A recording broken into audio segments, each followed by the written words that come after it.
नमस्कार, आप देख रहे हैं हरियाणा न्यूज। मैं हूं आपके साथ केशव कुमार। एलनाबाद चुनाव से पहले सभी सियासी पार्टियां प्रचार के लिए मैदान में उतर गई हैं। प्रत्याशी भी क्षेत्र का दौरा कर रहे हैं और इस दौरे के दौरान अपने विरोधियों पर वार कर रहे हैं।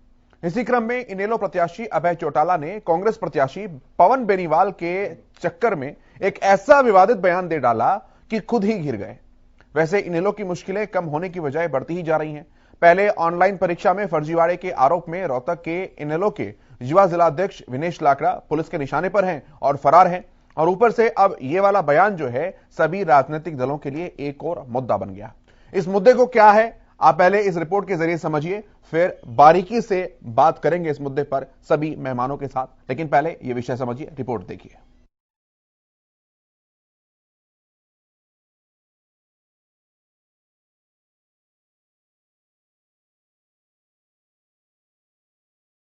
को होने वाले एलनाबाद उपचुनाव को लेकर सभी पार्टियों ने जीत के लिए जोर आजमाइश शुरू कर दी है। बीजेपी, कांग्रेस और इनेलो के प्रत्याशी गांव-गांव जाकर अपने पक्ष में मतदाताओं से वोट की अपील कर रहे हैं, साथ ही विरोधियों पर वार भी कर रहे हैं। इस दौरान एक दूसरे पर आरोप प्रत्यारोप का दौर भी जारी है। इस बीच इनेलो नेता अभय चौटाला का विवादित बयान सामने आया है, जहां जनसभा को संबोधित करते हुए उन्होंने कांग्रेस प्रत्याशी पवन बेनीवाल को घेरने के चक्कर में खुद की भी पोल खोलकर रख दी। भरी सभा में उन्होंने अपना अपराध कबूल लिया कि किस तरह से पवन बेनीवाल उनके साथ मिलकर जमीनों पर अवैध कब्जा कर काली कमाई करते थे। बर्तन टिकट देने की बजाय पवनों पीछे टिकट लिए हो कौन लिए हो? सही बात है, सही बात है। अरे पिछड़ा जगह है ए, कोई ना खेत में कमाएगा को नहीं, ए भी मेरे साथ रह गई ने बिना कब्जा दब्जा करके कमाएगा की तो एडा लगवा दिया महंगा कि थोड़ा बहुत बच्चेड़ा में कल थेड़ा लगवा दो। आपको कैमरे पर अभय के इस कबूलनामे को सुनकर यकीन नहीं हो रहा है तो एक बार फिर सुनिए और समझिए कि कैसे यह पूरा खेल चल रहा था। बर्तन टिकट देने की बजाय पवनों पीछे टिकट लिए हो कौन लिए हो? सही बात है, सही बात है। अरे पिछड़ा जगह है ए, कोई ना खेत में कमाएगा को नहीं, ए भी मेरे साथ रह गई ने बिना कब्जा दब्जा करके कमाएगा की तो एडा लगवा दिया महंगा कि थोड़ा बहुत बच्चेड़ा में कल थेड़ा लगवा दो। अब सवाल यह है कि अगर कांग्रेस उम्मीदवार पवन बेनीवाल उनके नाम पर जमीन कब्जा कर रहे थे तो क्या उसमें अभय चौटाला की मिलीभगत थी? क्या उनके शय पर ही पवन बेनीवाल लोगों की जमीनों पर कब्जा कर रहे थे? अगर नहीं तो उन्होंने इसको लेकर पवन के खिलाफ शिकायत क्यों नहीं की? उधर अभय के बयान के बाद जेजेपी महासचिव दिग्विजय चौटाला ने चुनाव आयोग से मामले में संज्ञान लेते हुए कार्रवाई करने की मांग की है। Bureau report, Haryana news. ये बहुत बड़ा मुद्दा है, ये कोई छोटा मुद्दा नहीं है। इस बयान को केवल दरकिनार नहीं किया जा सकता, इस पर बहुत गंभीरता से सोचने की जरूरत है, क्योंकि ये राजनीतिक मुद्दों को तय कर ही रहा है, लेकिन राजनीति में नैतिकताओं के एक पैमाने को भी तय कर रहा है। और इसी मुद्दों पर हम आज बात करेंगे। सबसे पहले मेरे साथ योगेश कौशिक जी जुड़े हुए हैं, जो कि राजनीतिक विश्लेषक हैं, स्टूडियो में मौजूद हैं। ये बयान के मायने क्या कुछ हो सकते हैं और किस दिशा में इस चुनाव को यह बयान लेकर जा सकता है, पहले वो समझेंगे। उसके बाद जो मेरा पैनल जुड़ा है उससे मैं आपका परिचय कराऊंगा। लेकिन सबसे पहले इस बयान के मायने योगेश कौशिक जी से समझने की कोशिश करेंगे। योगेश जी, देखिए, ये सबसे पहले तो दुर्भाग्यपूर्ण है कि एक राजनेता ऐसी बात करता है और ये कहता है कि मेरे संरक्षण में उन्होंने पैसे कमाए हैं, और ये कमाए, मैं गलत शब्द कह रहा हूं, लूट कहूंगा मैं इसे, कि ये लूटे हैं जनता से उनकी जमीनों के कब्जे करके और मेरे संरक्षण में। इसका अर्थ बिल्कुल स्पष्ट ये निकल के आता है कि जब मेरा संरक्षण था उनको, तो उन्होंने ये पैसे जनता के लूटे हैं कब्जा करके और अवैध तरीके से। नंबर 1 तो पार्ट हो गया ये। इसका मतलब अभय चौटाला जी ने ये स्वीकार कर लिया है, और वो आज के दिन कोई छोटी मोटी पोस्ट पे तो नहीं है, वही ऑल इन ऑल जो अपने ओम प्रकाश चौटाला जी के बाद उन्हीं का है सब कुछ, जो भी कुछ है। तो उन्होंने ये चीज साबित कर दी है कि उनका जो इनेलो का जो अपना चरित्र है, जैसे पहले चौटाला जी तो जेल काट के आ चुके हैं, ठीक है, और उसके बाद अब ये यहाँ पे आ गए हैं, इस जगह पे आ गए हैं कि भाई हम तो कब्जा वगैरह भी करने का काम करते हैं और कब्जा करवाते भी हैं, हम तो करते हैं, करवाते भी हैं। ये नैतिकता सिर्फ बात नैतिकता की नहीं रह गई है। मैं ये कह रहा हूं कि अब मुझे ऐसा लगता है बीजेपी बहुत जल्दी बहुत चीजों पे संज्ञान लेती है, चाहे कोई लोग कुछ कहें। जब अगला आदमी अपने मुंह से ये कह रहा है कि यस ये कब्जे किए हुए हैं और उससे कब्जे से पैसे बनाए हुए हैं या नहीं, ये छोड़ दीजिए, पर ये एक विषय ऐसा है जिसकी इंक्वायरी सीरियसली की जानी चाहिए और इसी दौरान कर दी जानी चाहिए, इलेक्शन के दौरान ही, ताकि दूध का दूध और पानी का पानी हो जाए। ठीक है। पर इन्होंने मेरे हिसाब से, देखो मैं कल एक बात कर रहा था, क्योंकि चुनाव कहां पहुंचता है कहां जाएगा, कल मैं ये बात कह रहा था कि चुनाव कहीं पे भी आप सेल्फ गोल कर रहे हैं, आप ये खुद वो माने, पवन बेनीवाल जी माने या ना माने, आपने तो ये मान ही लिया है ना कि भाई मेरे संरक्षण में उसने पैसे कमाए। उसने नहीं कमाए, किसी और ने कमाए होंगे, किसी और ने नहीं, किसी और ने। ठीक है, मतलब ये अब दिशा जो है वो तय करेगा इस एलनाबाद के उपचुनाव की। बिल्कुल ठीक है। अब मेरे साथ जो पैनल जुड़ा है मैं उसका परिचय कराऊं। इंडियन नेशनल लोकदल की तरफ से अपना पक्ष रखने के लिए प्रवक्ता विजेंद्र रेड्डू जी मेरे साथ जुड़े हैं। जेजेपी की तरफ से अजय गुलिया जी मेरे साथ जुड़े हैं। कांग्रेस के प्रवक्ता राय सिंह जी हमारे साथ हैं और इसके अलावा भाजपा प्रवक्ता प्रोफेसर विधु रावल हमारे साथ हैं। आप सभी का बहुत स्वागत है। विजेंद्र रेड्डू जी, मैं आप के पास आता हूं और आप से शुरुआत करता हूं। बयान सर आपने सुना, बयान के मायने हमने सुने, किस दिशा में लेकर जा रहे हैं सर इस पूरे इलेक्शन को, और क्या मतलब है सर इस बात का? विजेंद्र केशव जी, हाँ बिल्कुल। देखिए, मैं स्पष्ट रूप से कहना चाहूंगा कि एलनाबाद की जनता बहुत समझदार जनता है और वो इस प्रकार के प्रचार में बिल्कुल भी बेटाई में आने वाली नहीं है, क्योंकि जिस प्रकार से अभय सिंह जी का बयान आपने सुनाया, मेरे को भी मैंने सुना, बड़े ध्यान से सुना और दिन में भी इस पर बातें चल रही थी। अभय सिंह जी ने कहा है कि मेरे सागे रह के इन्होंने प्लाटों पर कब्जे इत्यादि करा करके ये पैसा कमाया है। केशव जी, ये बताइए, मैं आपके साथ रहता हूं और मैं क्या क्या करता हूं बाहर जनता में, तो आप ये देख रहे हैं कि विजेंद्र केशव के साथ रह रहा है और मैं क्या क्या घपले करता हूं, कितना पैसा कमाता हूं, वो केशव को नहीं पता है क्या कर रहा है। इस प्रकार से उनका आश्रय लेकर के इन्होंने कुछ भी किया होगा, उसके लिए हम अभय सिंह को और इंडियन नेशनल लोकदल पार्टी को बिल्कुल भी जिम्मेवार नहीं ठहरा सकते। नंबर एक बात। नंबर दो, केशव जी, जो भाई ये इस तरह के प्रचार कर रहे हैं, मैं उनसे ये पूछना चाहता हूं कि क्या ये रजिस्ट्री घोटाला हुआ, शराब घोटाला हुआ, धान घोटाला हुआ, चावल घोटाला हुआ, इसमें लोगों ने करोड़ों रुपए कमाए हैं, तो इसका मतलब इसका जो मंत्री है, ये सरकार है, इसका हिस्सा है क्या इसमें? वो लोग इनकी आड़ में पैसे कमा रहे हैं, तो इसको हम ये नहीं कह सकते कि मंत्री जी इसमें शामिल है या कोई विशेष व्यक्ति इसमें शामिल है। इसी प्रकार से पवन बेनीवाल जी रहे हैं अभय सिंह के साथ। 2014 में तो इन्होंने पार्टी को छोड़ा है, उसके बाद सीधे भाजपा में गए, भाजपा से इलेक्शन लड़ा, वहां बात नहीं बनी, वापस कांग्रेस में आ गए। तो इन्होंने किया होगा घपला, वो तो पवन जी बताएंगे कितने इन्होंने कब्जे किए हैं, कितना कब्जा करके पैसा कमाए हैं, लेकिन इसके लिए 1% भी हम अभय सिंह जी को और इंडियन नेशनल लोकदल पार्टी को दोषी नहीं ठहरा सकते। केशव जी, ये प्रचारित बातें हैं, जनता सारी जानती है। एलनाबाद हल्का अभय सिंह का और इंडियन नेशनल लोकदल पार्टी का बहुत पुराना ठीक है विजेंद्र जी, ठीक है सर, मैं इस बात को कंसिडर कर लेता हूं, मैं इस बात को कंसिडर कर लेता हूं। हालांकि और भी प्रवक्ता जवाब देंगे, लेकिन मेरा एक सवाल और है सर। एक होता है पॉजिटिव कैंपेन, एक होता है नेगेटिव कैंपेन। पॉजिटिव कैंपेन में आप एलनाबाद में क्या कुछ करने जा रहे हैं ये गिनवाते हैं, और नेगेटिव कैंपेन में आप अपना नहीं गिनवाते हैं, दूसरों की नेगेटिव बातों को सामने रखते हैं। तो क्या पवन बेनीवाल को यह कहकर कि उन्होंने कब्जे किए हैं, उन्होंने पैसे कमाए हुए हैं, अभय सिंह चौटाला ये समझ रहे हैं कि उनका वोट बैंक ऊपर बढ़ेगा, एलनाबाद की जनता उन्हें इस बात के लिए चुनेगी?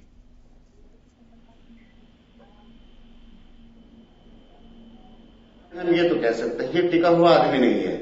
जब इंडियन नेशनल लोकदल को पार्टी को छोड़ करके ये बीजेपी में गया, अब एक चुनाव आ गया तो ये यहां आ गया, तो इन्होंने हो सकता है इस तरह के काम किए हो, इस तरह के काम किए होंगे, तो जनता वो देख रही है, जनता उसका नहीं। विजेंद्र जी, सवाल ये है सर, आप बहुत लंबे समय से सियासत में हैं, एलनाबाद के अंदर कुर्सी जो है उस पर इंडियन नेशनल लोकदल की परंपरागत कुर्सी उसे कहा जाता है, मुझे कोई हिचक नहीं है अभी उसी शब्द का इस्तेमाल करने में, परंपरागत कुर्सी। लेकिन उस सीट पर अभय सिंह चौटाला को अपने मुद्दे गिनाने की बजाय दूसरे जो अपने प्रतिद्वंदी हैं उसकी नेगेटिव बातें दिखानी पड़ रही हैं।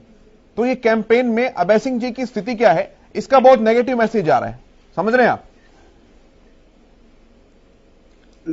नहीं, हाँ मैं समझ रहा हूं आपकी बात केशव जी। ऐसा कोई नेगेटिविटी वाली बात नहीं है। आप जो सामने प्रतिद्वंदी है उसका ये तो बताना ही हमारा फर्ज बनता है कि भाई कहीं आप गलती ना कर बैठे, और गलती से एक ऐसे आदमी को आप अगर आपने वोट देते हैं तो वो वोट आपका गलत चला जाएगा। ठीक है, तो उस दूसरे के बारे में ये बताना जरूरी होता है केशव जी। ठीक है, मैं राय सिंह जी से जवाब ले रहा हूं अब इस बात का। राय सिंह जी, आपने सुना रेणु साहब की बात को, और उनका साफ तौर पर कहना है कि भाई हमारे साथ रहकर अगर कुछ गलत काम किए तो वो आपने किए, उसका हमसे कोई मतलब नहीं है, हम पाक साफ हैं। देखिए केशव जी, जिस प्रकार भाजपा और उनके तथाकथित समर्थक मित्र अभय सिंह चौटाला जी के बयान पर इतने अति उत्साहित होकर अज्ञानता के कारण राजनीतिक ज्ञान परोसने का फर्जी ड्रामा कर रहे हैं, अरे मित्रों, यह बयान यह आपके लिए सवालिया निशान है, चुनौती है, राजनीतिक इतिहास का आईना है। याद रहे, लोकदल और भाजपा का सदा गठबंधन रहा है। प्रदेश की राजनीति में झूठ, लूट, खसोट, कब्जा, धमकाना, फिरौती, नशा और गैंगों के लिए अगर कोई आज तक जिम्मेदार है वह राजनीतिक दल भाजपा और लोकदल रहेंगे। याद करो, विकास लोकदल को और भाजपा की बात छोड़ दिए, वर्तमान की बात कीजिए। वर्तमान में तो कांग्रेस और भाजपा का गठबंधन है। आप भाजपा से कैंडिडेट उतार देते हो, आपने क्यों भाजपा वाले कैंडिडेट को क्यों टिकट दे रहे हो? आप एक राष्ट्रीय पार्टी है और इतने दिनों से सत्ता में है, 60 साल तक हिंदुस्तान पर आपने राज किया है, आपके पास कैंडिडेट नहीं है। विजेंद्र जी, एक एक कर सबके पास आ रहा हूं। विजेंद्र जी, मैं आऊंगा सर, दोबारा आ जाऊंगा। अभय सिंह चौटाला और अजय सिंह चौटाला दो हरियाणा की राजनीति में ऐसे व्यक्ति थे जिन्होंने हरियाणा के अंदर कब्जों का, गुंडागर्दी का और हर प्रकार का कांड हरियाणा की राजनीति में किया। आज उसी लोकदल का जो चेहरा सरकार के बीच बैठा है, जो जेजेपी के रूप में है। खट्टर साहब की गोद में शर्म करो राय सिंह जी, 2 लाख करोड़ करीब होता। राय सिंह जी, ये अच्छा तरीका है। सोनिया गांधी, राय सिंह जी, ये अच्छा तरीका है, ये अच्छा तरीका है। अगर आपकी तरफ कोई उंगली घूम जाए तो अपनी उंगलियां चारों तरफ घुमा दो। सर, सवाल आपके कैंडिडेट के ऊपर उठा है, उसका स्पष्टीकरण है कुछ आपके पास? वो कह रहे हैं कि आपका कमाया हुआ पैसा है, कब्जे किए हुए हैं आपने, हरियाणा की जमीन गिरवी रख दी। हमारे प्रत्याशी सज्जन व्यक्ति है, सामाजिक व्यक्ति है, उस इलाके के दुख सुख में शामिल होने वाले प्रभाव व्यक्ति है, उनकी वजह से ही आज तक अभय सिंह चौटाला का परिवार जीता आया है। आज अगर वो कांग्रेस के अंदर मिल बैठकर आगे बढ़कर इसलिए भाजपा से लेना पड़ा आपको। कांग्रेस में कोई सज्जन व्यक्ति नहीं था आपके पास, उधार का कैंडिडेट लेना पड़ा है। लोग उठना चाहते हैं, हमारा प्रत्याशी मजबूत है, वो जीत की तरह बढ़ रहा है और सबकी जमानत जब्त होगी। राय सिंह जी, आप ऐसे भाग रहे हो, भागना नहीं चाहिए आपको। ठीक है सर, मैं विदु जी के पास आ रहा हूँ, मैं प्रोफेसर विदु रावल के पास आ रहा हूँ। ठीक है विजेंद्र जी, मैं आऊंगा, मैं सर सबके पास आऊंगा। एक बार मैं सर पहला कमेंट तो ले लूं सबसे, रेणु साहब मैं एक बार पहला कमेंट तो ले लूं सबसे, मैं सबके पास आऊंगा, फिर सबके सवाल इकट्ठे होंगे, सभी को जवाब देने। जी विदु जी। केशव जी, मैं हैरान हो रहा था, we are well into 15 minute, 15 minute हो चुके हैं डिबेट में, और आपने अब जो है चलिए अवसर मिला है हमें। मैं हैरान हो रहा था किस प्रकार कांग्रेस और लोकदल के ये प्रवक्ता आपस में लड़ाई कर रहे थे। सूत ना कपास, जुलाहों में लट्ठा लट्ठा। देखिए, इनका वहां पर कुछ टेक नहीं है एलनाबाद में, ये तीसरे और चौथे नंबर की लड़ाई लड़ रहे हैं आपस में, और ये किस प्रकार की बातें कर रहे हैं, एक दूसरे पर कीचड़ उछाल रहे हैं, इस प्रकार से प्रोमिनेंस में आएंगे। देखिए, भारतीय जनता पार्टी ने अपना स्पष्ट तौर पर जो नारा दिया है, और वो नारा इसलिए दिया क्योंकि इंडियन नेशनल लोकदल और कांग्रेस समर्थित जो गुंडागर्दी वहां पर चल रही थी, हमारी आवाज को रोकने का प्रयास किया जा रहा था। जनता में जिस प्रकार हम बड़ी लोकप्रियता के शिखर पर पहुंच चुके हैं, उसमें इस प्रकार का भ्रम बनाने की प्रयास किया जा रहा था। अपने ये पदाधिकारियों को भेज रहे थे, सिटिंग ऑफिस बियरर्स को भेज रहे थे हमारे कार्यक्रम डिस्टर्ब करने के लिए। तो हमने जो नारा दिया उसने एक तरफा ही सारे चुनाव को एक तरफा ही कर दिया कि जोर जुल्म की टक्कर में विकास हमारा नारा है। आपने बहुत सुंदर एक सवाल पूछा कि ये चुनाव जो है ये टक्कर में देखिए राय सिंह जी बीच में नहीं, राय सिंह जी बीच में अच्छा नहीं लगता। मैं तो इंतजार कर रहा था, हालांकि मुझे हंसी आ रही थी जब आप बोल रहे थे, हंस भी रहा था, आनंद भी ले रहा था आपकी बात, आपके चुटकुलों का। आपके झूठ बोल रहे हैं, इतनी फर्जी बातें कर रहे, कहाँ आधार है? लोग नहीं, आप अरे चुनाव क्या भागे, अरे चुनाव चलिए, आप चुटकुले छोड़ते रहिए। किस बात की लोकप्रियता, कैसी लोकप्रियता? अरे ठीक है राय सिंह जी, मैं वापस आऊंगा सर। अभी तो मैं इनिशियल कमेंट ले रहा हूं, अभी तो मैं पहले कमेंट ले रहा हूं सर। सबसे पूरा समय हमारे पास सर, अभी 45 मिनट बची है, पूरा समय बहुत बारीकी से बात होगी हर विषय पर। अभी मैं इनिशियल कमेंट ले रहा हूं सबसे, मैं वापस आऊंगा सबके पास। प्रोफेसर साहब जल्दी से। ये दोनों प्रवक्ताओं को, लोकदल के भी और कांग्रेस को भी, इनको अवसर देना अपने अपने चुटकुले छोड़ने का। हम बैठकर आनंद लेंगे, लेकिन अभी काम की बात कर लेते हैं।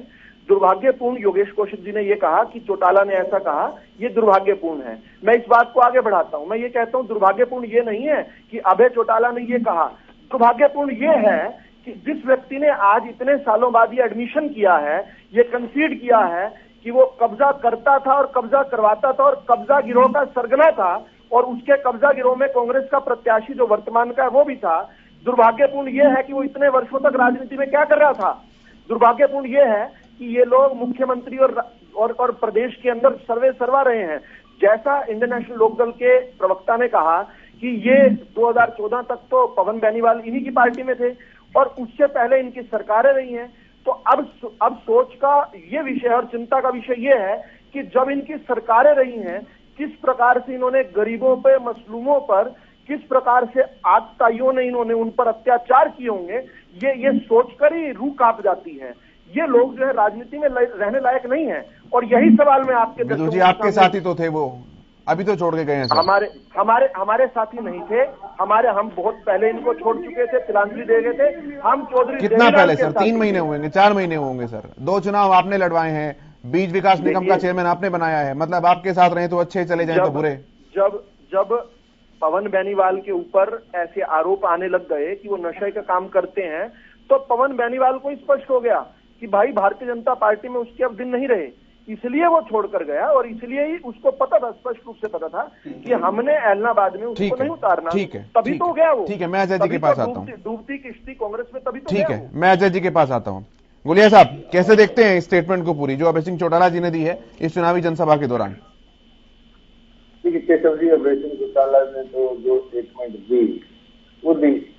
सबसे बड़ी एक मुझे हैरान करने वाली बात यह है कि कांग्रेस के प्रवक्ता ने एक बार भी इस बात को डिनाई नहीं किया कि हमारा कैंडिडेट किसी चीज में इन्वॉल्व नहीं है। वो दूसरों के आरोप प्रत्यारोप लगाने में, मतलब आप किस प्रकार की राजनीति कर रहे हैं?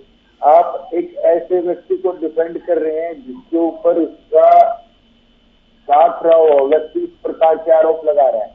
अब आरोपों को नकारने की बजाय कि ये राजनीतिक भेष से लगाए गए, ये इस प्रकार की कोई बात करने के बजाय दूसरों के आरोप लगा रहे हैं।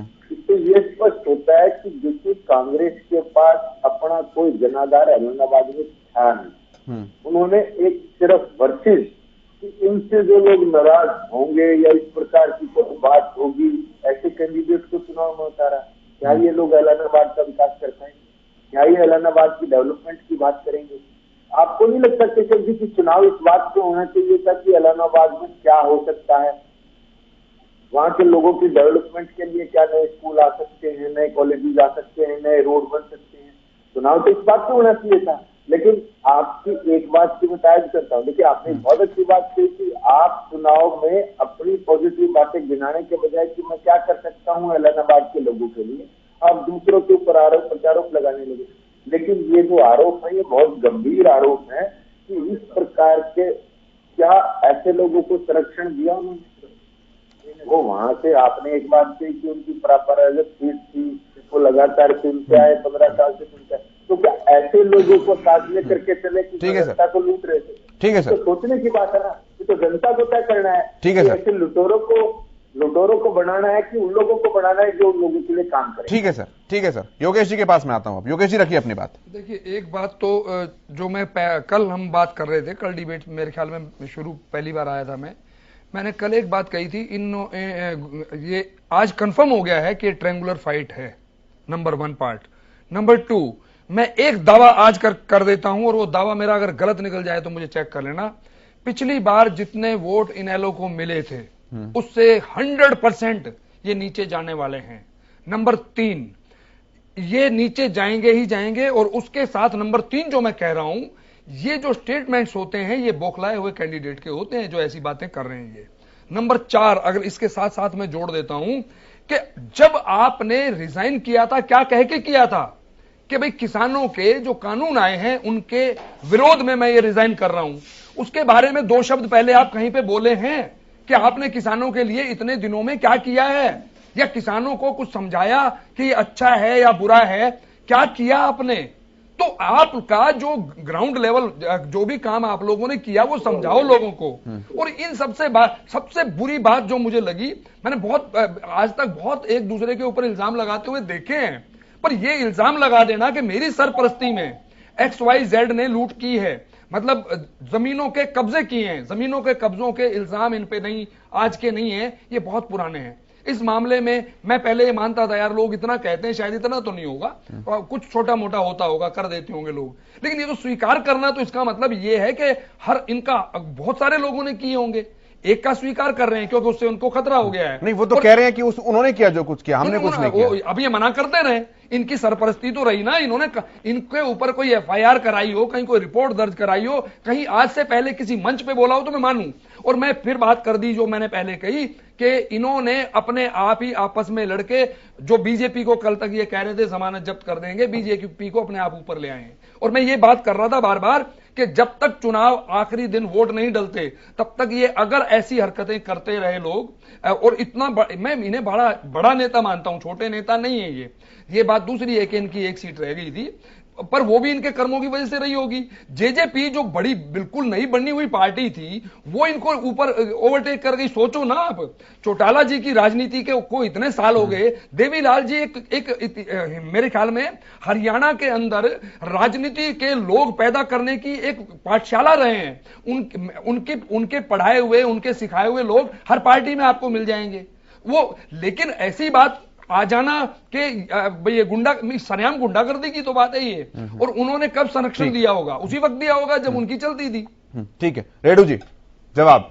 केशव जी आऊंगा प्रोफेसर साहब, मैं आऊंगा, लेकिन मैं एक बार रेडू जी से जवाब कर लूं क्योंकि सीधा सवाल उन्होंने लोकदल से किया है। कांग्रेस के प्रवक्ता दोनों ये जो भाई बोल रहे थे अभी आज चौधरी अभय सिंह जी चौटाला की लोकप्रियता को देख करके और ये देख करके यहां पर जो है एलनाबाद हल्के में अभय सिंह चौटाला की एक तरफा जीत है, 36 बिरादरी का इनको समर्थन मिला हुआ है। तो इस लोकप्रियता से डर के ये जो है ना विभिन्न प्रकार के मुद्दे उठाएंगे। इलेक्शन है, 7 साल से पवन बेनीवाल भारतीय जनता पार्टी की गोद में बैठा है, आज तक उन्होंने उसकी क्यों नहीं जन्म कुंडली को खंगालने का काम किया, क्यों उनको अपनी गोद में बिठाने का काम किया?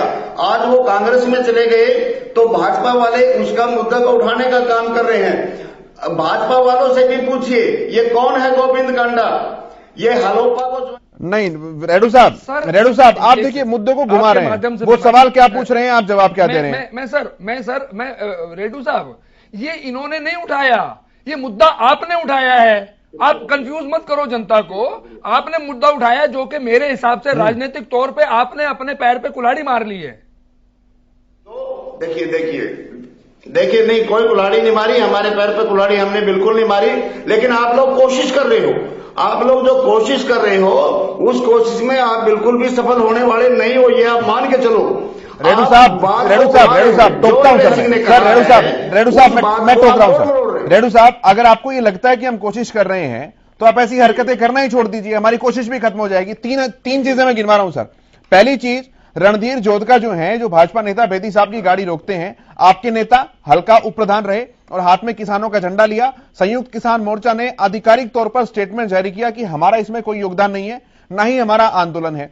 तो वो इस तरह की हरकत क्यों कर रहे थे? आपके नेता। दूसरा, ऑनलाइन परीक्षा के फर्जीवाड़े में आपके रोहतक के जो जिला युवा अध्यक्ष है विनेश लाकड़ा, वो पुलिस के निशाने पर हैं, अभी फरार चल रहे हैं। और नंबर 3, आज की स्टेटमेंट हो गई। तो एक उपचुनाव जब चल रहा है जो कि स्थानीय मुद्दों पर लड़ा जाना है, जिसमें इमेज इज एवरीथिंग वाली बात है, उसमें अगर इस तरह की बातें निकल कर आएगी तो जनता क्या समझेगी? फिर आप कह रहे हैं कि दूसरे मुद्दे उठा रहे हैं सर। फर्जीवाड़ा आप करें, प्रदर्शन आप करें, बयान आप दें और मुद्दे कोई दूसरे उठाएं। मैं जवाब देता हूं रेडू साहब, मैं जवाब देता हूं केशव जी। हाँ, जैसे आपने रणवीर जोधका जी का जिक्र किया कि उन्होंने झंडा दिखाया, वो भाई साहब पहले एक किसान है, बाद में वो इंडियन नेशनल लोकदल पार्टी का कार्यकर्ता है और वो पूर्व अध्यक्ष है। आज के दिन ना वो अध्यक्ष है। एक किसान ने अपना दुख वहां पर दिखाया है। आप उसको इनेलो से जोड़ करके नहीं देख सकते कि इनेलो इस तरह की हरकत रेणु साहब, आप देश के एक व्यक्ति का नाम गिनवाइए जो सिर्फ किसान है, जो सिर्फ किसान है। किसान कोई ऐसा प्रोफेशनल नहीं है सर। किसान एक मल्टी प्रोफेशनल आदमी होता है। वो जब खेत में है तो वो किसान है, जब वो घर पे जा रहा है तो वो अपनी वो भूमिका निभा रहा है, जब वो दुकान में बैठा है तो वो दुकानदार। क्या दुकानदार किसान नहीं हो सकता? अब अगर कोई दुकानदार आकर प्रदर्शन करे सरकार के खिलाफ तो हम ये कहेंगे कि किसान प्रदर्शन कर रहे हैं, वो व्यापारी प्रदर्शन कर रहा है। उस दौरान जो प्रदर्शन कर रहा है सर, किसानों ने तो मना किया कि हमारा प्रदर्शन है ही नहीं। तो उसकी आइडेंटिटी, अगर वो किसान की आइडेंटिटी नहीं ले रहा है तो क्या बोलेंगे उसे? आपका नेता है सर, एडमिट कीजिए आप इस बात को। अगर आप कर रहे हैं तो एडमिट कीजिए इस बात को। क्या और दूसरे ये जो दूसरे नेता हैं, किसान नेता, क्या वो लोग गुरनाम चढ़ूनी को हमेशा राकेश टिकैत को साथ रखता है? वो भी तो अकेला विरोध करता है और इसको भी दुख था, इसने कर दिया विरोध, उसके हल्के से गुजर रहा था। दूसरी बात आपने विनय सलागड़ा की बात की। आप ये बताओ, आप अभय चौटाला के बयान का समर्थन करते हो कि खंडन करते हो? आप इस बयान का समर्थन करते हो कि खंडन करते हो अभय चौटाला के बयान का? आप ये बताइए, इधर उधर की बात क्यों कर रहे हैं आप? बिल्कुल आप समर्थन करते हैं कि खंडन करते हैं? मत, आप मेरे को घुमाने का प्रयास मत कीजिए। मैं घूमूंगा नहीं, मैं नहीं घूमूंगा, मैं बिल्कुल नहीं घूमूंगा। अभय चौटाला ने जो बयान दिया है, उन्होंने कहा है कि सागे रह करके इसने पैसा कमाया। अब वो सागे रह करके नीचे नीचे कुएं खोद रहा है, तो अभय सिंह को क्या पता इस बात का कौन कुएं खोद रहा है? वो अपना कुएं खोद रहा है। भारतीय जनता पार्टी की सरकार है 7 साल से, रहने वाले लोग, अबे के साथ रहने वाले लोग कब्जा करते थे, इतनी बात तो स्वीकार करते हैं ना।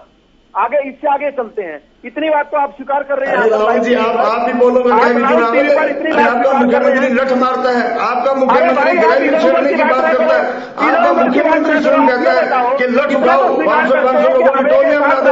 आपका मुख्यमंत्री फसल जलाने की बात करता है, आपका अधिकारी जो है कहते हैं सिर फोड़ दो, मत रखो। आप लोग ऐसी बातें करते हो, शर्म करो जरा। बात है ये यार, बोले तो छात्र तो बोले सारी क्या बोले, जिसमें 3600 छेद होते हैं, आपके अंदर तो छेद ही छेद है। आप तो कहीं से 7-5 साल अगला सवाल पूछता हूं मैं। आप नहीं बोल सकते।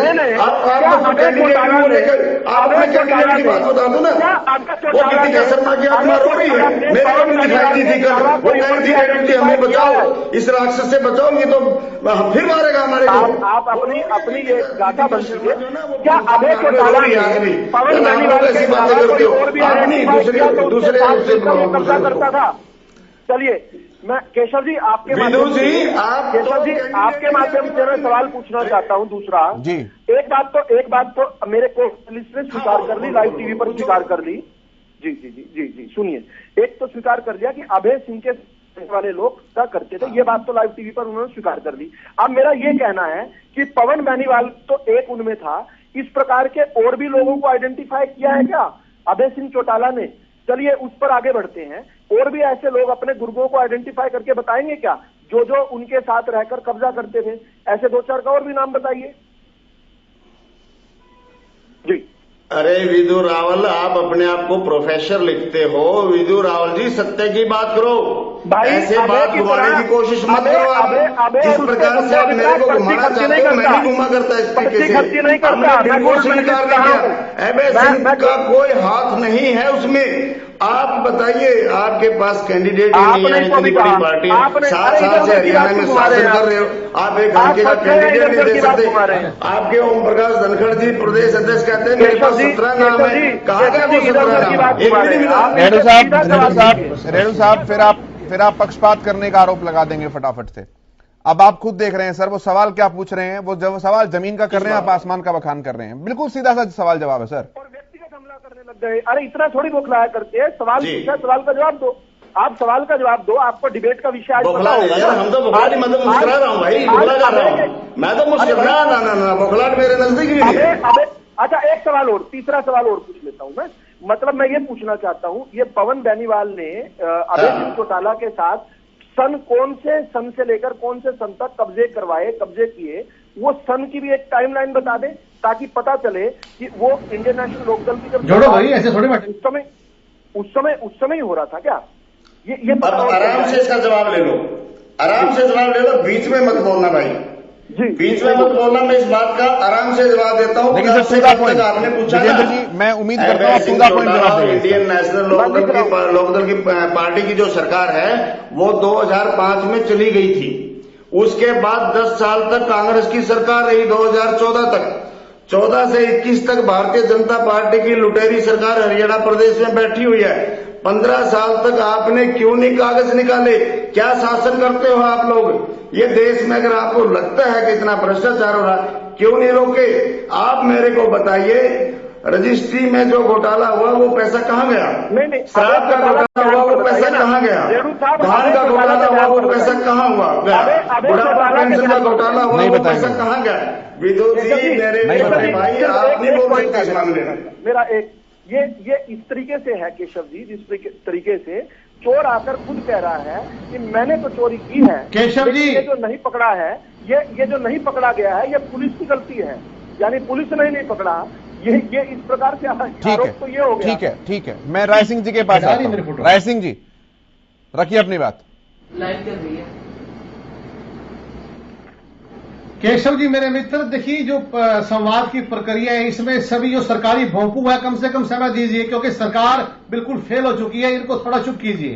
दूसरी बात सर, सब अपनी बात रख रहे हैं, भाजपा के सब अपनी बात रख रहे हैं। मैं आपके पास आता हूं।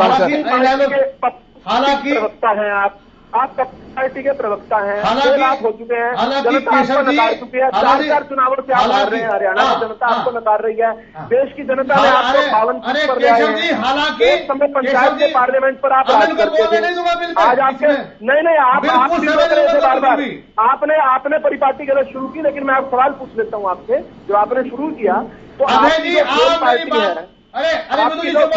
है, आपकी जो फेल पार्टी है, ठीक है सर, ठीक है पार्टी। अरे केशव जी, इनको जो लो शिक्षा पर सिखाया जाता है, इनके आवाज कम कीजिए पहले तो।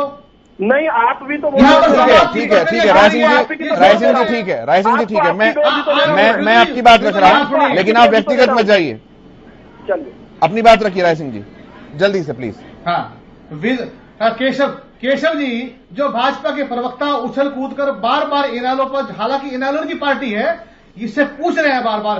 अभय जी ने 2019 में क्या आरोप लगाया था कि भाजपा अगर सरकार में आई है तो 100 करोड़ रुपए जेजेपी को देकर सत्ता में आई है, सौदा किया था। क्या सही मानते हैं भाजपा के लोग? उन्होंने कहा था कि इन्होंने अजय सिंह चौटाला के सारे केस वापस लिए हैं। क्या सही मानते हैं भाजपा के लोग? अजय कह रहा हूं, मैं जवाब दे देता हूं इस बात का। ये राय सिंह जी, मेरी बात सुनिए कि जिस प्रकार हरियाणा के अंदर इनारो की बी टीम में इनारो के साथ जो जेजेपी के लोग हैं उनकी गुंडागर्दी ने कोरोना के अंदर शराबबंदी के घोटाले में, शराबबंदी के दौरान रजिस्ट्री घोटाले में, पेपर लीक घोटाले में और लगातार कर आप लोगों ने हरियाणा को बर्बाद किया, किसान मजदूर के साथ अन्याय किया है।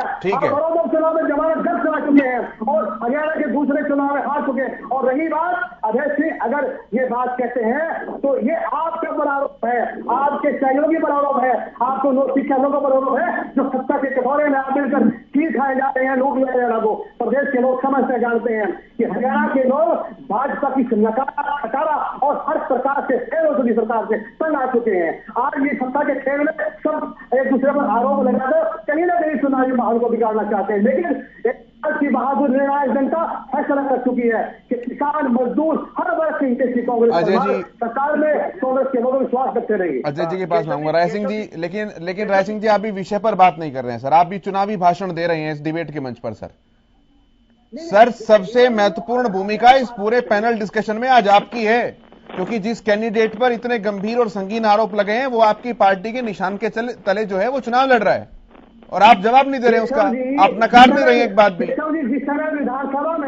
जिस समय विधानसभा में अजय सिंह जी ने उन पर आरोप लगाए थे कि नशा बेचते हैं, दूसरे आरोप, तो पूरी की पूरी भाजपा सरकार ने, खट्टर साहब ने और दूसरे लोगों ने उनका बचाव किया था। लिखा था कि ईमानदार व्यक्ति है, हरियाणा की राजनीति में पवन बेनीवाल साफ सुथरे व्यक्ति है। आज कहते राय सिंह जी फिर आप बात घुमा रहे हैं। राय सिंह जी, आपने अभी एडमिट नहीं किया है, आपने ना एडमिट किया ना डिनाई किया।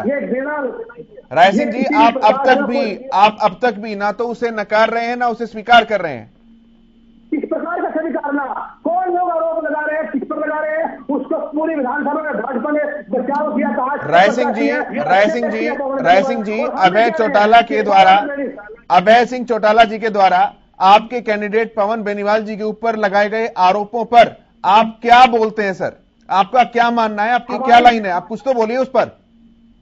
हमारी राजनीतिक लाइन, हमारी पार्टी की विचारधारा के आधार पर जो आज वर्तमान में विषय है कि हमारे पवन बेनीवाल जी एक मजबूत व्यक्ति हैं, उस इलाके के सुख दुख में शामिल होने सर, मैं कैंडिडेट का बखान नहीं करवा रहा हूं। राय सिंह जी, आरोपों की बात राय सिंह जी, उनके लोगों के प्रति प्रेम कर। लेकिन आज चौटाला परिवार की जो ए और बी टीम है, जेजेपी जो है और बीजेपी सी टीम है, नहीं देंगे सर आप भी जवाब। हलोपा का हल जो है ये कांग्रेस के चुनावी हल को विजयी होने। ठीक है सर, मैं अजय जी के पास आ रहा हूं, आप जवाब नहीं दे रहे। अजय गुलिया जी रखिए अपनी बात, फिर आपके पास आता हूं सर मैं। अजय जी, स्वस्थ लोकतंत्र के अंदर ऐसी बचकाना बातों के लिए कोई स्थान नहीं होना चाहिए। देखिए, अभी तक जिसके ऊपर आरोप लगे उन्होंने एक बार भी डिनाई किया, और जो ये आरोप लगा रहे उन्होंने कोई स्पष्टीकरण दिया नहीं। तो मैं ये मानता हूं कि इन लोगों को पूर्ण रूप से राइट ऑफ कर देना चाहिए इस चुनाव से, क्योंकि ये लोग तो अब बौखलाहट में, देखिए बौखलाहट में इस प्रकार की बयानबाजी कर रहे हैं। क्या कोई व्यक्ति आज इन दोनों में से, इन दोनों पार्टियों में से कोई व्यक्ति या कोई पार्टी आज ऐलानाबाद के विकास की बात कर रहे हैं कि क्या कमियां ऐलानाबाद में रह गई हैं, वहाँ क्या डेवलपमेंट होनी चाहिए, क्या विकास कार्य होने चाहिए, सरकार से क्या नई योजनाएं ऐलानाबाद के लिए आनी चाहिए, क्या इस बात पर कोई चर्चा हो रही है? देखिए, मैं स्पष्ट रूप से मानता हूँ कि ये लोग एक दूसरे की आपसी रंजिश इस चुनाव को बना करके बैठे हैं। इनको ऐलानाबाद के विकास से कोई सरोकार नहीं है। ये तो एक दूसरे पर आरोप प्रत्यारोप लगाने की बात कर रहे हैं। तो मैं समझता हूँ कि इस प्रकार की जो ये दोनों पार्टियों की बयानबाजी है या इनके तर्क वितर्क है, मुझे नहीं लगता कि हमें इस प्रकार की किसी बात का कोई जवाब देना चाहिए। बशर्ते हमें तो चर्चा करनी चाहिए कि ऐलानाबाद का विकास कैसे हो, नौजवानों को नए रोजगार के अवसर किस प्रकार से मिले, नए स्कूल कॉलेज कैसे बने। अगर ऐलानाबाद के लोगों के लिए अस्पताल की कोई समस्या है तो नए अस्पताल कैसे बने, ये लोग इस चर्चा में नहीं है। ये लोग इस चर्चा में नहीं है। ये लोग तो एक दूसरे को नीचा दिखाने में है। नहीं, वो तो इस बात को मान रहे हैं ना अजय गुलिया जी। उनका तो ये मानना है कि ऐलानाबाद को उन्होंने सिंगापुर बना दिया है, विकास कंप्लीट हो चुका है, तो विकास की बात ही क्या करनी, अब इधर उधर बात करते हैं।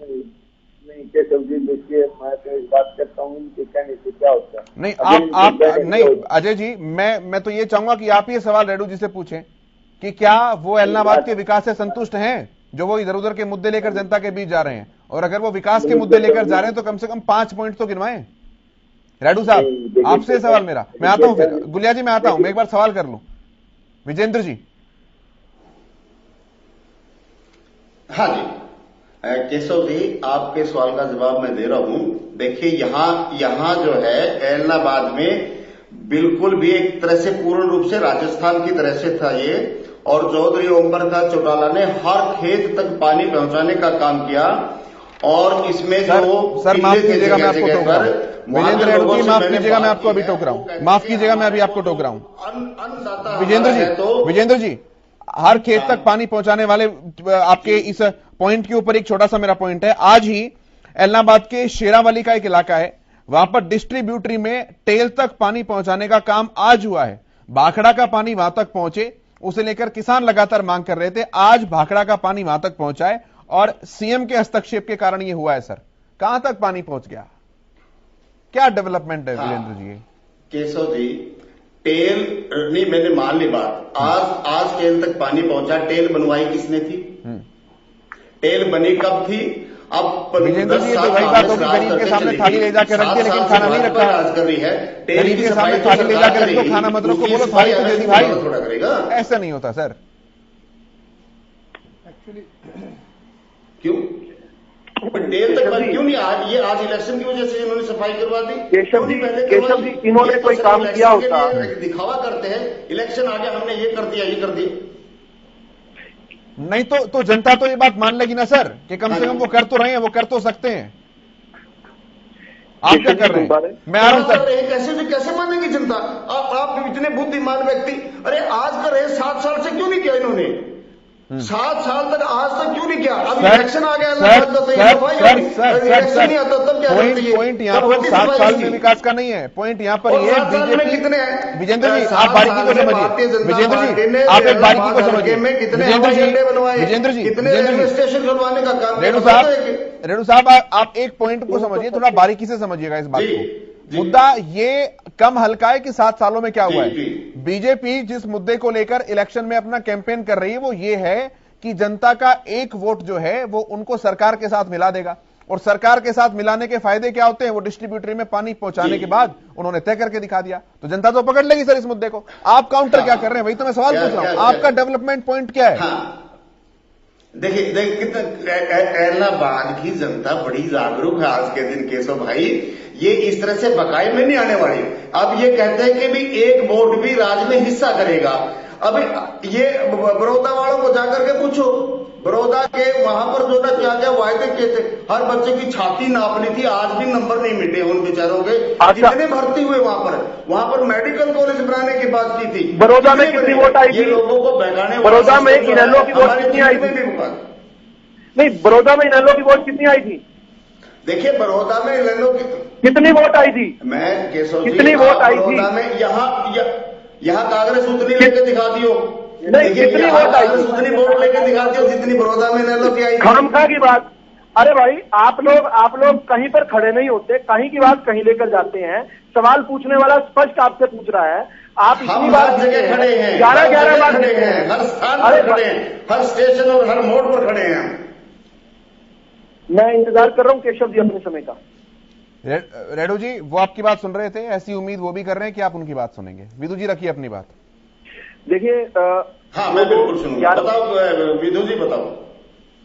जो लोग 11 बार जीते हों उनकी चुनावी रैलियों में पूरा का पूरा भाषण इस पर होना चाहिए कि उन्होंने ये कर दिया, उन्होंने वो कर दिया, और यहाँ पर प्रवक्ता के लिए 1 घंटे का समय कम हो जाना चाहिए ये बताने में कि उन्होंने ये किया, उन्होंने वो किया। लेकिन हैरानी की बात है आपके बार बार पूछने पर भी एक बार नहीं, वो एक शब्द नहीं बता पाए विकास का। दूसरों के गिरेबान में बार बार झांकते हैं, उल्टे सुल्टे आरोप लगाते हैं, झूठ मिथ्या की बातें करते हैं। लेकिन मैं हैरान हूं, वो खुद तो चलो उनकी क्या प्रिपरेशन होगी, अपनी तैयारी के साथ आए होंगे कि हमने ये काम किया, हमने वो काम किया। मुझसे पूछो ना आप, मैं अपनी सरकार के काम 20,000 अभी 10 मिनट में बता दूंगा। 7 साल में 7 कमाल का कार्यक्रम कल हमारा था, लेकिन 7 साल में 7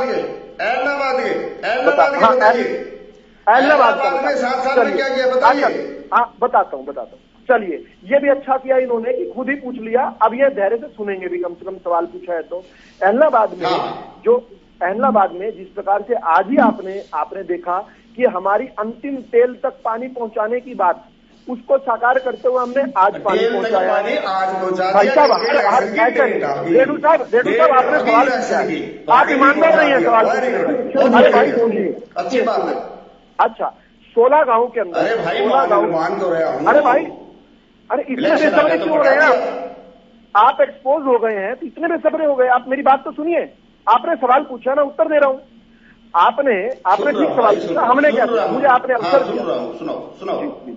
16 गांवों में सेम की समस्या थी और उस सेम की समस्या को लेकर 98 करोड़ रुपया खर्च हो चुका और उस पर काम हो गया। अब मेरी जब बात हुई है, मैंने अधिकारी से खुद बात की है, मैंने जानकारीवश पूछा तो उन्होंने बताया कि लगभग 80% से अधिक काम हो गया। ये काम कब हुआ? ये काम पिछले 3 और 4 साल में हुआ है। लेकिन आप लोग जो वहां पर सत्ता पर काबिज रहे, जो जनता को लूटते रहे, जनता पर आपके बकौल नेता कब्जा करते रहे, आपके बकौल नेता लूटते रहे, आपके नेता जिसके साथ विश्वासघात कर जनता को छोड़कर अपनी नाखून कटवाकर शहीद बनने के लिए चले गए और वहां पर मंत्रियों पर आपका अपमान हुआ। आप लोग कुछ भी नहीं बता पा रहे। इसी तरीके से कांग्रेस के मेरे साथी बताएं, वहां पर कांग्रेस के भी प्रतिनिधि लगभग कई बार जीते हैं, उन्होंने भी कोई काम नहीं किया। कांग्रेस की प्रदेश की सरकार है, लेकिन ये दूर नहीं बता रहे। इनमें तो एक ही हो रहा है। मैं खत्म करता हूँ, एक बार दोनों प्रवक्ता रुकता है तो भाई लठम लठ ना हो। आप दूसरे तीसरे नंबर की लड़ाई लड़ रहे हैं जी। तो मेरा अभी आप आज ही के शो में से दोनों प्रवक्ताओं की बात सुन लीजिए। दोनों ने कभी ना कभी ये कहा है कि ये भाजपा की बी टीम है, ये भाजपा की सी टीम है। इनके बीच में तो लड़ाई इस बात की है, इनके प्रतिस्पर्धा कौन भाजपा की बी टीम बनेगी, कौन सी बनेगी।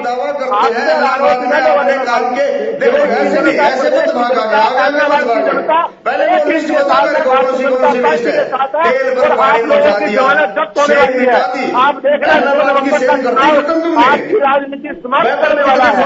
हरियाणा के अंदर आपकी झूठ की और भ्रष्टाचार की राजनीति को ठीक है सर, ठीक है सर। दीपावली मनाएगी तो हरियाणा के अंदर भ्रष्ट राजनीति का उस समय परचम लहरा रहा होगा। ठीक है सर, मैं राय सिंह जी के पास आ रहा हूँ, उसके बाद योगेश में तुरंत आपके पास आता हूँ। राय सिंह जी, राय सिंह जी, बात से बात नहीं बनेगी।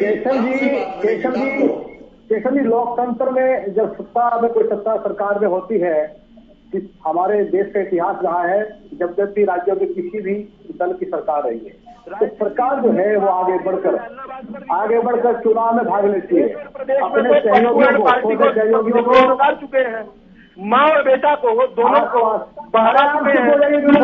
और पप्पू कहते हैं, पप्पू तो केरल में जाकर कहते हैं कि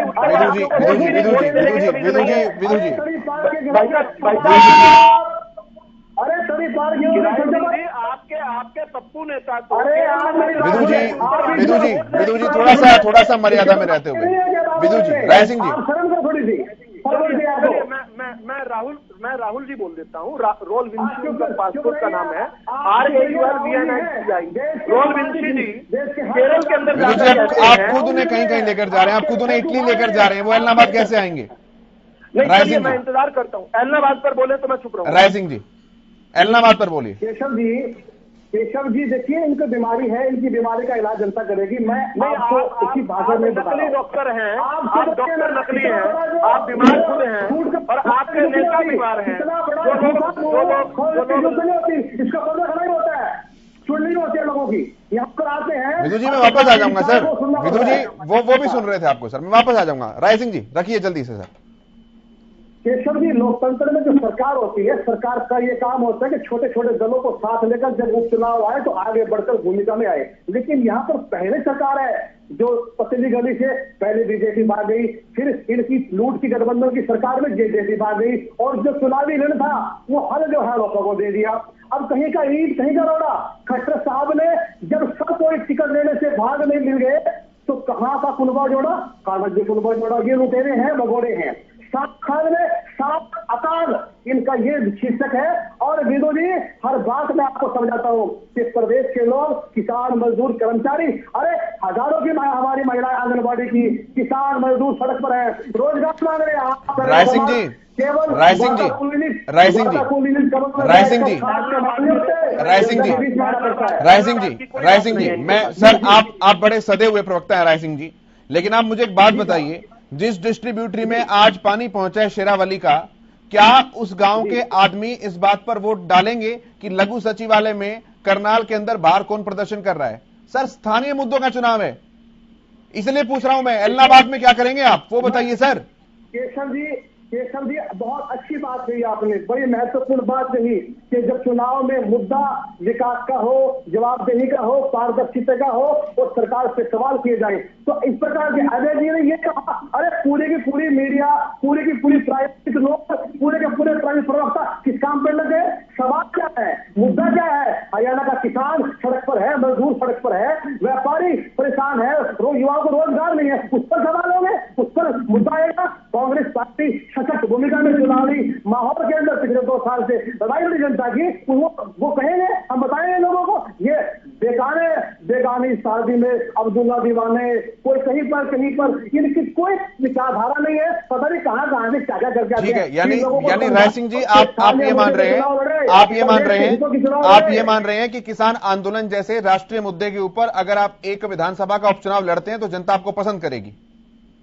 नहीं, मैंने सभी मुद्दों की बात की। केशव जी मेरी बात को आप घुमाइए मत, किससे आप अच्छे एंकर हैं तो सर आप सीधे बोल दीजिए, आप मुझे मौका मत दीजिए घुमाने का, आप सीधे बोल दीजिए।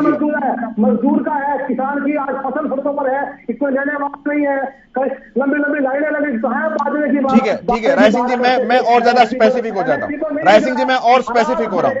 राय सिंह जी, मैं बिल्कुल टू द पॉइंट पूछ रहा हूं, मैं बिल्कुल टू द पॉइंट पूछता हूं। विजेंद्र रेड्डी जी से मैंने 3-4 बिंदु पूछे थे, उन्होंने क्या किया इतने सालों में। यही सवाल मैंने विधु रावल जी से पूछा, सर 10 साल तक आपकी बीच सरकार रही, आपने क्या किया, पहला सवाल ये है। और अब आप क्या करेंगे, क्या 5 मुद्दे लेकर जाएंगे, दूसरा सवाल ये है। और मैं उम्मीद कर रहा हूं आप टू द पॉइंट जवाब देंगे। केशव जी, सबसे पहले लगभग 27 गांव में हमने आंगनबाड़ी खोली है।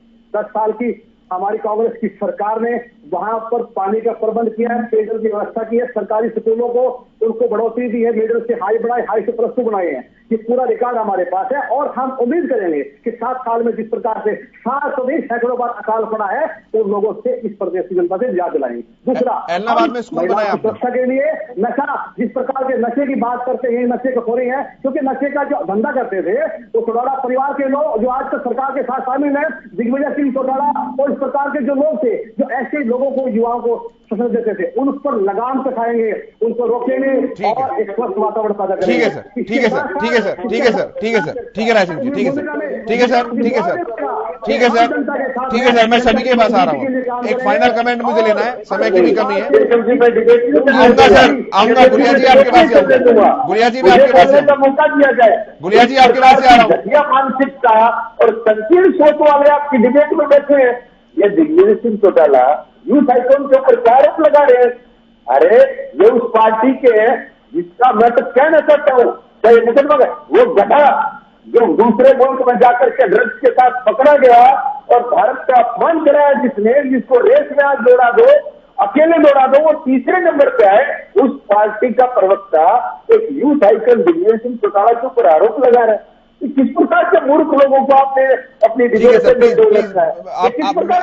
आप व्यक्तिगत ना लीजिए। ठीक है गुलिया जी, ठीक है गुलिया जी, ठीक है sir, sir sir sir Gulia ji, Gulia ji माफी मांगे। ठीक है, तो मैं कहना चाहता हूँ अजय जी, अरे अजय जी, राहुल गांधी विदेश में ड्रग्स के साथ पकड़ा गया, इस देश की नाक कटवाई उसने, उस पार्टी का प्रवक्ता, अरे उस पार्टी का प्रवक्ता आज एक यूथ आइकन का आरोप लगा रहे हैं। ये लोग कैसे मूर्ख लोग हैं, अरे कैसे मूर्ख किस्म के लोगों को आपने, कैसे मूर्ख किस्म के लोगों को आपने डिबेट में बिठा दिया, अरे कैसे लोगों को बिठा दिया?